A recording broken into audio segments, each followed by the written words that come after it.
आज हमारा विषय है कि पितृपक्ष का समय चल रहा है। श्राद्ध कहिए या पितृपक्ष कहिए, हिंदू धर्म में ऐसा क्यों और क्या, हमारा एक इस पर डिस्कशन है जिसकी हम चर्चा अपने YouTube चैनल में करते हैं। बहुत कम लोग सुनते देखते हैं, फिर भी हम लोगों को बताने की कोशिश करते हैं कि आखिर ये क्या है। तो इसको मैसेज को हम लोगों को देते हैं YouTube चैनल के जरिए, व्हाट्सएप के जरिए, जो हमारे उसमें सबको भेज देता हूँ। फिलहाल तो पितृपक्ष और श्राद्ध दो शब्द हैं।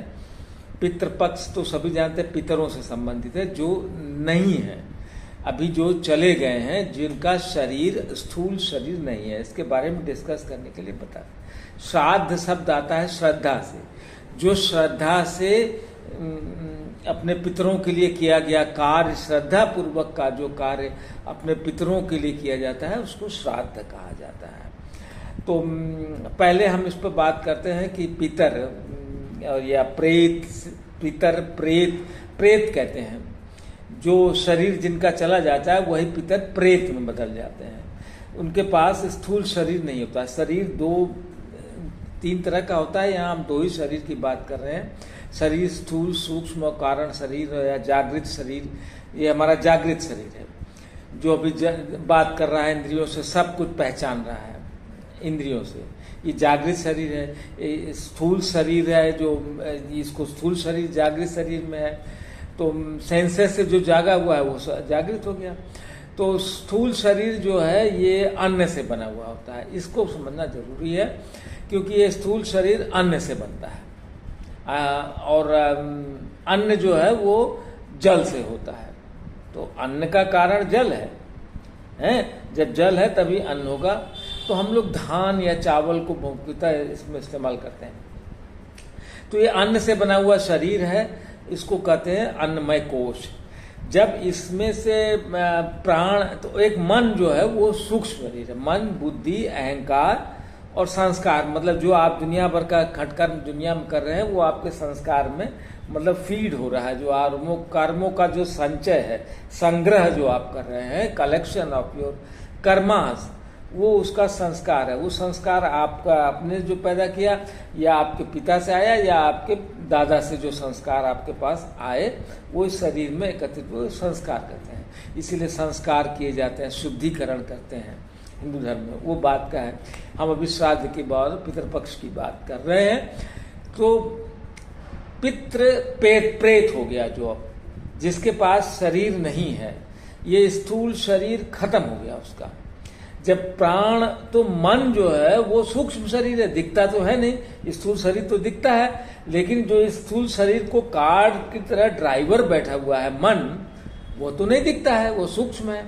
सटल बॉडी, दैट वी से द सटल बॉडी। तो मन ही इस शरीर को ऑपरेट करता है इंद्रियों की सहायता से। ये बात को समझना पड़ेगा। इंद्रियां उसको मदद करती हैं, आंख, नाक, कान, ये सब उसको मदद करती हैं। कान इंफॉर्मेशन देती है, आंख विजन देती है, कैसा है, रूप है, देखना, नाक गंध पता लगता है, जीभ रस को बताती है। तो ये अलग अलग इंद्रियों से मन एक राजा की तरह बैठा है, कुर्सी बैठा हुआ है, और उसको वो हमेशा अपने हित में चाहता है, अपने favour, he always want in his favour. तो मन जो है, फिलहाल जब प्राण बाहर निकलने होता है, प्राण शरीर में चलता है तब तक चलता है जब शरीर में अग्नि है, ईंधन है। आग तभी तक जलेगी जब तक लकड़ी में है। लकड़ी खत्म हो गई तो आग जलेगी ही नहीं।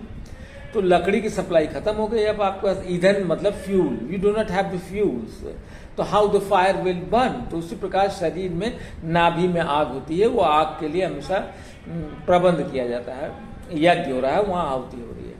तो जब प्राण, अब ईंधन कम हो रहा है तो प्राण बाहर निकलने की तैयारी करता है। तो इंद्रियों को और मन को पता लग जाता है, मन कांपने लगता है जब प्राण बाहर निकलने की तैयारी करता है, क्योंकि प्राण को तो कोई मतलब नहीं है। तो प्राण, इंद्रियां भी कांपने लगती हैं, बाहर निकल, अब निकले तो कैसे नहीं निकले, ईंधन है नहीं तुम्हारे पास, प्राण चलेगा कहाँ, अग्नि जलेगी कहाँ। तो प्राण बाहर निकल जाता है। जब प्राण बाहर निकल जाता है तो ये शरीर को बिल्कुल बेदर्दी, असहाय छोड़ के चला जाता है प्राण। कोई मोहब्बत नहीं करता इससे। मन जरूर इस शरीर के पीछे पड़ा रहता है, क्योंकि शरीर ही वो खिलौना था जिससे वो सब दुनिया का मजा ले रहा था। या शरीर नहीं तो मजा कैसे ले, इट वॉज अ डिवाइस। ये शरीर उसका डिवाइस या खिलौना था जिसके जरिए वो दुनिया का मजा ले रहा था।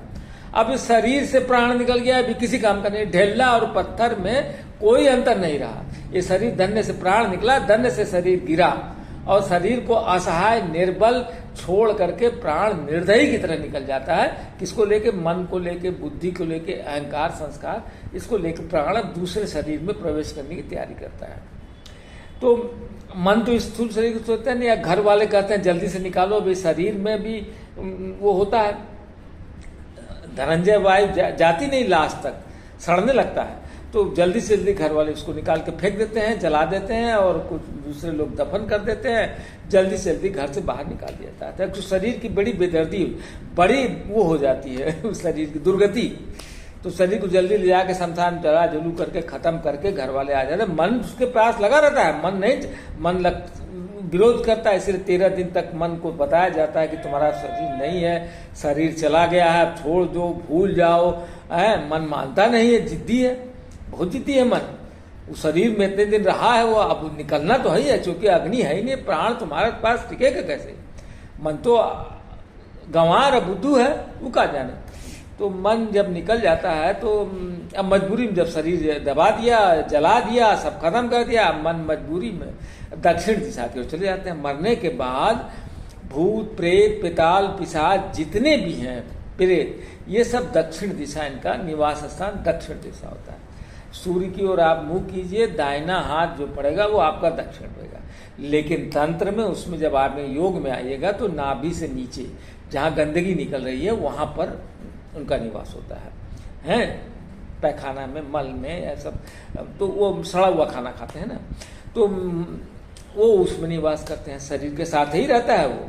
लेकिन आपको पता है नहीं, दक्षिण दिशा बताया गया है, दक्षिण उनका मूल दिशा है। यमराज, यम की दिशा दक्षिण है, यमराज दक्षिण दिशा के मालिक हैं। तो नाभि से नीचे दक्षिण है, तो मन दक्षिण दिशा में चला जाता है। अब वहां से वो जब वो उसके पास यमराज के उसमें जैसे आजीवन कारावास पाया हुआ कैदी जो है पैरोल पर आता है यहाँ भी, तो पैरोल पर, क्योंकि आजीवन सजा हो गई है, वो तो छूट नहीं सकता, तो उसको पैरोल पर सरकार 15 दिन, महीना भर के लिए अपने परिवार से मिलने के लिए छोड़ती है।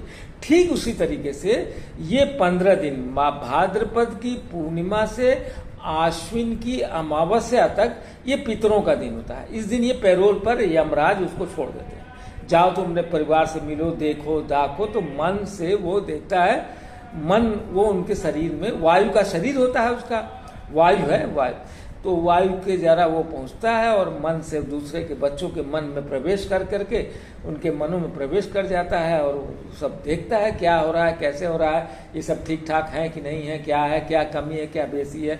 उसकी जितनी पावर होगी तो उनकी मदद करता है वो।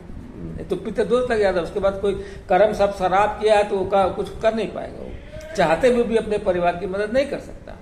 तो इसलिए मन को पहले करना था जब शरीर था तब, अब जब शरीर चला गया तो मन अपने परिवार। तो इसलिए हम श्राद्ध में पिंड बनाते हैं, चावल का भात बना करके उसके गोल गोल पिंड बनाते हैं। तो चावल का जो पिंड बनता है, भात, वो अन्न है और वो शरीर का प्रतीक है। उसमें तिल रखते हैं, तिल मन का प्रतीक है। मन जो है त्रिकोणात्मक बनता है, त्रिकोण बनता है, ट्रायंगल में रहता है, चौराहे पर रहता है, इंद्रियों के बीच में रहता है, आंख नाक कान सबके बीच में एक चौराहा पड़ेगा। ऐसे ऐसे इंद्री गई, ये ऐसे गया, यहाँ पर मन की स्थिति होती है।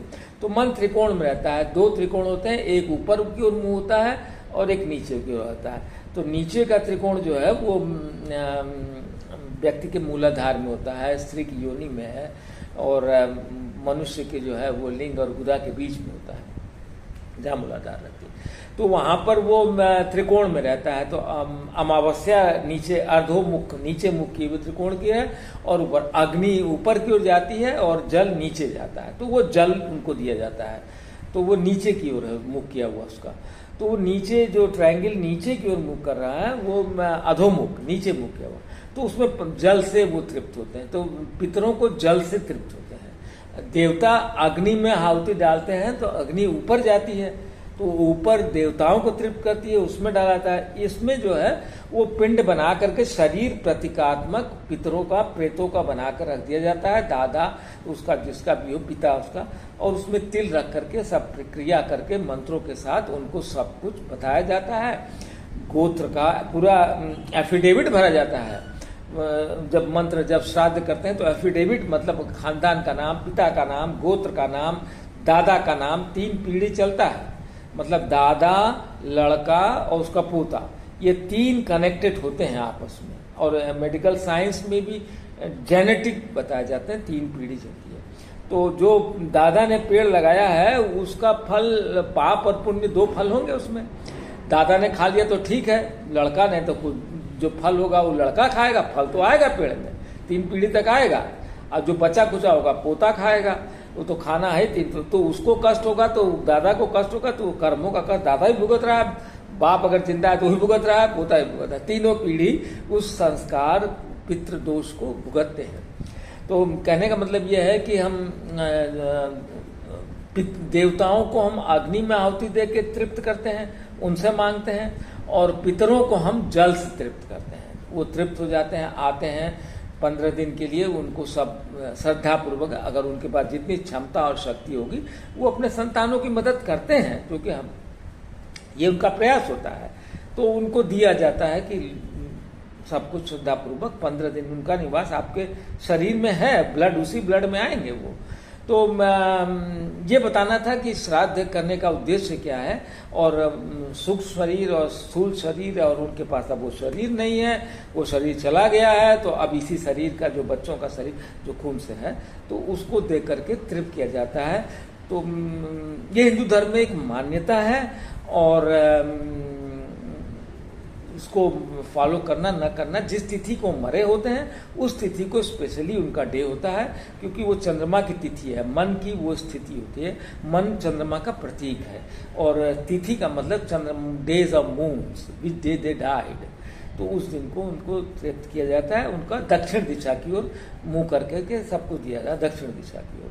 तो जल से उनको तृप्त किया जाता है। जो भी आपकी श्रद्धा हो, शक्ति हो, काली गाय को, कुत्ते को, काला मतलब ब्लैक वर्ड है ना, वो दक्षिण दिशा में काला लोग है, सब काला अंधकार है, प्रकाश में नहीं रहता, प्रकाश में देवता रहते हैं, देवता का प्रकाश का शरीर है।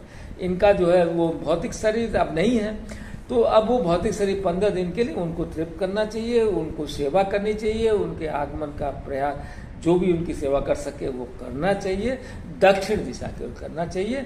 तो पिंड बना करके जो करते चावल अन्न का से बना हुआ शरीर है वो उसका प्रतीक होता है। तिल मन का प्रतीक होता है, उसमें जल दे करके खीर जो भी अच्छे सात्विक भोजन दिए जाते हैं।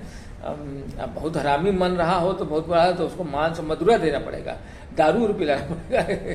जिस अगर वो बहुत खतरनाक रहा हो, जैसा कर्म किया होगा, तो वैसा यह सुधार लाता है कि नहीं लाता है यमराज की दिशा में, तो यम के पास है वो। तो अब 15 दिन के लिए छूटा है पैरोल पर। तो हमें ये बताना था कि हिंदुइज्म में क्यों जो है श्रद्धा, श्राद्ध और